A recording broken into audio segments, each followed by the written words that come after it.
কৃষ্ণ। হে কৃষ্ণ হে বাসুদেৱ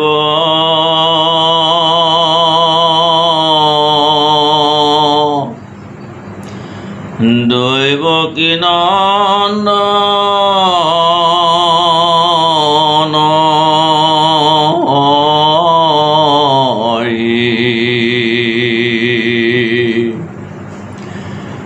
নমো নন্দ গোপৰ কুমাৰ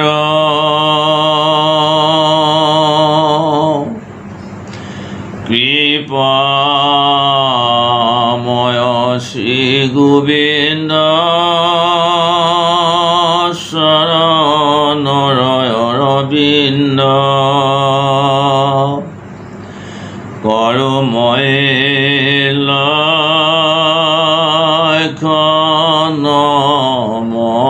নমস্কাৰ ৰাম কৰোময়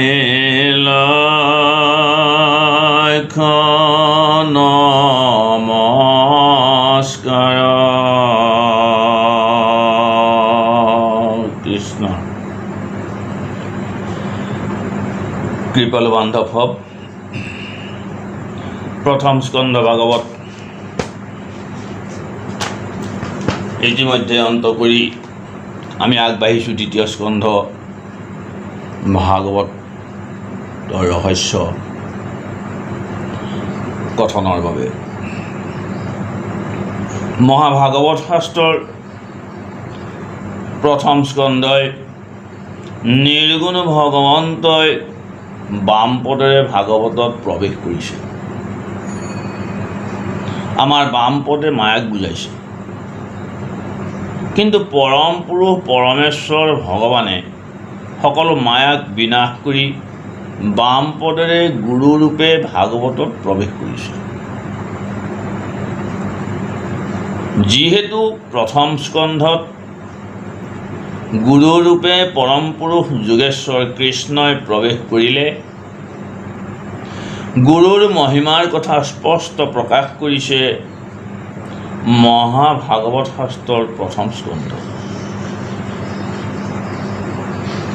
পৰম পুৰুষ ভগৱন্তই এই মহাভাগৱত শাস্ত্ৰৰ দ্বিতীয় স্কন্ধত গুৰুৱে শিষ্যক যেনেকৈ পাৰমাৰ্থিক জ্ঞান দান দিয়ে, সেইদৰে ভগৱন্তৰ সোঁপদে মহাভাগৱত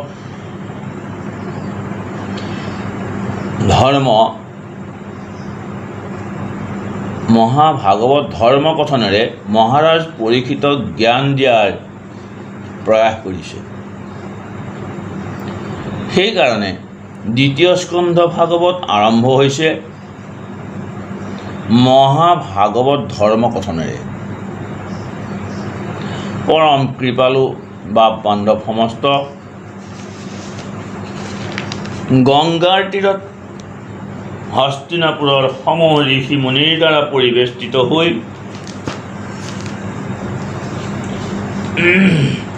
ঋষিমুনিসকলৰ উপদেশ শ্ৰৱণৰ অন্তত যেতিয়া সেই উপদেশসমূহ মহাভক্ত মহাৰাজ পৰীক্ষিতৰ মনোগ্ৰাহী হোৱা নাই, তেওঁ ঈশ্বৰত নিজকে সমৰ্পণ কৰি একান্ত চিত্তে ঈশ্বৰ চিন্তাত মগ্ন হ'ল আৰু সকলো ঋষিমুনিকে আদি কৰি সকলোৱে নিস্তব্ধ হৈ এক মনে ঈশ্বৰ চিন্তাত ৰত হ'ল।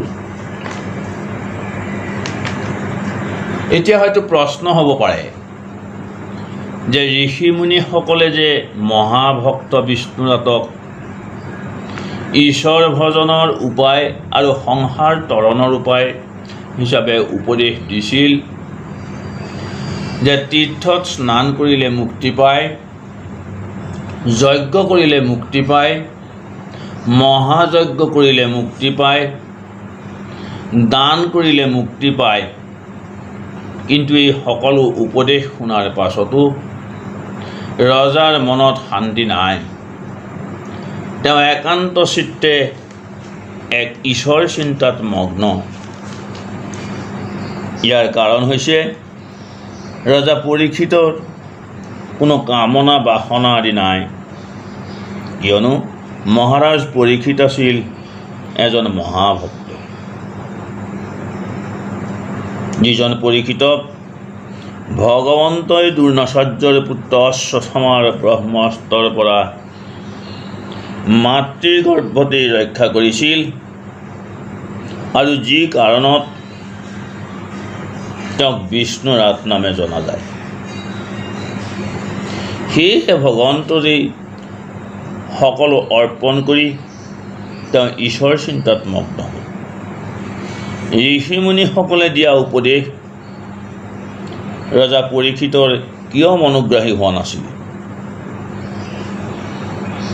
তেন্তে আমি জানিব লাগিব ভাগৱত ধৰ্মনো কি। এই বিষয়ে একাদশ স্কন্ধত কবি সিদ্ধই নিমিৰজাক কৈছে, কহোঁ আৰু ভাগৱত ধৰ্মৰ লক্ষণ,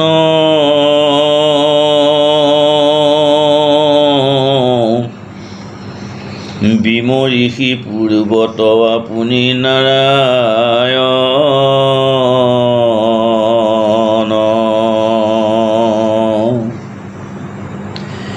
ঋষি মুখে আন ধৰ্ম কৰিয়া বেকত,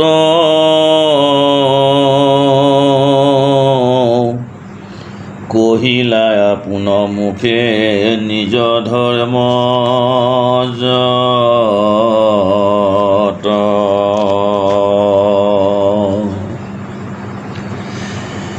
যাক শুনি মহাসুখে অন্তজনো তৰে,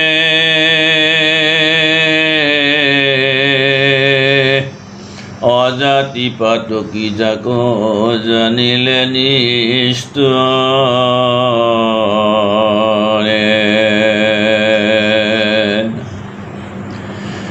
আপৰম ভকতে যাক নিতে কৰে ৰতি,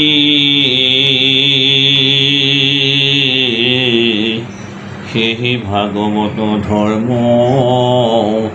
কহিলো নিপুতি।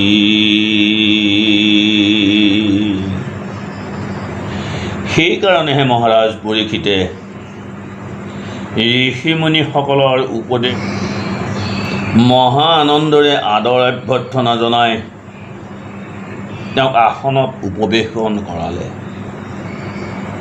মহাৰাজ পৰীক্ষিতে শুকমুনিক প্ৰণাম জনালে আৰু মুনিৰ ওচৰত প্ৰশ্নৰ অৱতাৰণা কৰিলে। তোমাৰ চৰণে মৰণ সময়ে, পুছুহু প্ৰভু সম্প্ৰত, ম্ৰিয়মাননৰে সদায় কি কৰ্ম কৰিবে ইটো লোকত, কাহাক জানিব কাহাক জপিব, কাহাক স্মৰিব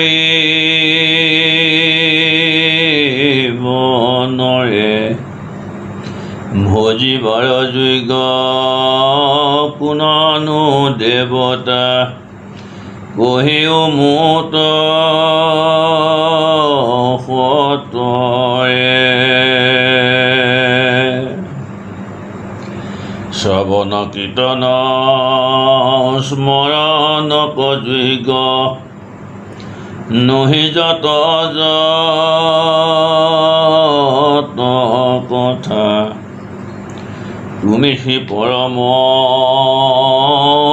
গুৰু মহামুনি, কহিও মোক সৰ্বথা।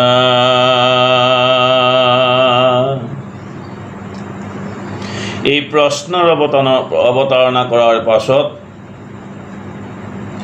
মহাৰাজ পৰীক্ষিতক মহামুনি শুকদেৱে যেতিয়া এই প্ৰশ্নৰ উত্তৰ দিয়া আৰম্ভ কৰিলে, এইখিনিতেই দ্বিতীয় স্কন্ধ ভাগৱতৰ আৰম্ভ হৈছিল। এতিয়া শুকমুনিয়ে মহাৰাজ পৰীক্ষিতক কৈছে যে আপুনি যি প্ৰশ্নৰ অৱতাৰণা কৰিলে, এই প্ৰশ্ন সমস্ত মানুহৰে উপকাৰৰ কাৰণে, কিয়নো নিৰ্গুণ ভগৱন্তৰ গুণানুকীৰ্তন শ্ৰৱণ কীৰ্তনৰ দ্বাৰা সকলোৰে অন্তৰত আত্মতত্ত্ব জ্ঞান উপলব্ধি হয়। অন্তৰত ভগৱন্তৰ স্থিতিৰ উপলব্ধি হ'লেই সেইজনৰ ভগৱন্ত দৰ্শন হয়, অৰ্থাৎ মোক্ষ প্ৰাপ্তি হয়। কিন্তু যিসকল মাৎসৰ্যপৰায়ণ, সেইসকলে ঈশ্বৰ চিন্তাৰ পৰা বিমুখ হৈ থাকে আৰু একমাত্ৰ ঈশ্বৰ ভজনৰ দ্বাৰাইহে যে জ্ঞান অৰ্জন হয় আৰু সেই জ্ঞানৰ দ্বাৰাইহে যে মোক্ষ প্ৰাপ্তি হয়, সেই কথা জানিও অন্ধ হৈ থাকে। যিসকলে সমস্ত দুখ দুৰ্দশাৰ পৰা মুক্ত হোৱাৰ বাসনা কৰে, সেইসকলে অৱশ্যেই পৰমেশ্বৰ ভগৱানৰ পৰম নিয়ন্তা আৰু সমস্ত দুখ হৰণকাৰী পৰমেশ্বৰ ভগৱানৰ কথা শ্ৰৱণ কীৰ্তন স্মৰণ কৰিব লাগিব। সৰ্বশ্ৰেষ্ঠ ঋষি মুনিসকলে ভগৱানৰ গুণানুকীৰ্তন মহিমা আদি কীৰ্তন কৰি অপ্ৰাকৃত আনন্দ আস্বাদন কৰিব পাৰিছিল। শুকমুনিয়ে মহাৰাজ পৰীক্ষিতক কৈছে যে শ্ৰীমদ ভাগৱত সমস্ত বৈদিক শাস্ত্ৰৰ নিৰ্যাসস্বৰূপ এই পুৰাণখন মই মোৰ পিতৃ কৃষ্ণ দ্বৈপায়ন ব্যাসদেৱৰ ওচৰত দ্বাপৰ যুগৰ শেষত অধ্যয়ন কৰিছিলোঁ। নিৰ্গুণ ব্ৰহ্মতে যদিও মোৰ মন নিহিত হৈ আছে, তথাপি উত্তম শ্লোক এই মহাভাগৱত শাস্ত্ৰ শ্ৰৱণৰ দ্বাৰা ভগৱানৰ লীলা গুণ যশ শ্ৰৱণ কীৰ্তনৰ দ্বাৰা মোৰ মন চিত্ত ভগৱানতেই আকৃষ্ট হৈছে আৰু সেয়ে মই এই ভাগৱত শাস্ত্ৰ অধ্যয়ন কৰিছোঁ আৰু সেই ভাগৱত শাস্ত্ৰ মই আপোনাক শুনাম হে মহাৰাজ। কিয়নো আপুনি এই ভগৱানৰ এজন নিষ্ঠাপৰায়ণ ভক্ত। যিজন ব্যক্তিয়ে শ্ৰদ্ধা সহকাৰে অতি মনোযোগেৰে এই শ্ৰীমদ ভাগৱত শ্ৰৱণ কৰে, সেইজনৰ অতি শীঘ্ৰে মুক্তিদাতা মুকুন্দৰ পদপদ্মত ৰতি প্ৰীতি বাঢ়ে। মহাসিদ্ধসকলৰ প্ৰদৰ্শিত পন্থা অনুসৰণ কৰি নিৰন্তৰ ভগৱানৰ নাম কীৰ্তন কৰা সকলৰ কাৰণে এইটোৱেই নিশ্চিত তথা নিৰ্ভীক মাৰ্গ। আনকি যিসকল সমস্ত জড় কামনা বাসনাৰ পৰা মুক্ত হৈছে বা যিসকল সকলো ধৰণৰ জড় জাগতিক সুখ ভোগৰ প্ৰতি আসক্ত আৰু যিসকল দিব্য জ্ঞান লাভ কৰাৰ পাছত আত্মতৃপ্ত হৈছে, এই সকলোৰে বাবে এই মহাভাগৱত শাস্ত্ৰভাগেই হৈছে সৰ্বোৎকৃষ্ট পন্থা, যাৰ দ্বাৰা সিদ্ধি লাভ কৰিব পাৰি। বিষয়ভোগত লিপ্ত অনভিজ্ঞ ব্যক্তিৰ দীৰ্ঘ জীৱন লৈও কোনো লাভ নাই। যাৰ জীৱনৰ কোনো সাৰ্থকতা নাই, যাৰ মূল্য নাই, এনেকুৱা দীৰ্ঘ জীৱন লাভ কৰাতকৈ পূৰ্ণ চেতনা সম্পন্ন জীৱন এক মুহূৰ্ত মানেই শ্ৰেষ্ঠ। কিয়নো আধ্যাত্মিক চেতনা সম্পন্ন জীৱনত ভগৱানৰ প্ৰতি যি ৰতি প্ৰীতি আদিৰ বৃদ্ধি হয়, তাৰ দ্বাৰাই পাৰমাৰ্থিকতা লাভ কৰি পৰম পুৰুষ যোগেশ্বৰ কৃষ্ণৰ চৰণত মন প্ৰাণ সমৰ্পণ কৰিব পাৰি। যেতিয়া ৰাজৰ্ষি খটাংগই জানিছিল যে তেওঁৰ আয়ুস মাত্ৰ এক মুহূৰ্তমানহে বাকী আছে, এই কথা জানি তেওঁ সমস্ত জাগতিক বিষয় পৰিত্যাগ কৰি হৰিৰ চৰণত শৰণাগত হৈছিল আৰু মুকুন্দইও তেওঁক মুকুতি প্ৰদান কৰিলে। মহামুনি শুকদেৱে ৰজা পৰীক্ষিতক কৈছিল, হে কুৰুবংশতিলক মহাৰাজ পৰীক্ষিত, আপোনাৰ আয়ুস এতিয়াও 7 দিন বাকী আছে। এই 7 দিনৰ ভিতৰতে আপুনি আপোনাৰ পাৰলৌকিক উদ্দেশ্য সাধন কৰক। জীৱনৰ অন্তিম সময়ত মৃত্যুৰ ভয়ত ভীত নহৈ অনাসক্তিৰূপ অস্ত্ৰৰ দ্বাৰা দেহ সম্পৰ্কীয় সকলো বন্ধন ছেদন কৰা উচিত। গৃহতে থাকি নিষ্ক্ৰান্ত হৈ আত্মসংযম অনুশীলন কৰাটো মানুহৰ কৰ্তব্য। কোনো তীৰ্থস্থানত স্নান কৰি যথাযথভাৱে নিজকে পবিত্ৰ কৰি নিৰ্জন স্থানত আসন ৰচনা কৰি উপবেশন কৰিব লাগে। এইভাৱে উপবেশন কৰি 3টা চিন্ময় অক্ষৰ ওম বীজ মন্ত্ৰ মনে মনে জপ কৰি শ্বাস প্ৰশ্বাসৰ ক্ৰিয়া নিয়ন্ত্ৰণ কৰি নিজৰ মনক বশীভূত কৰিব লাগে,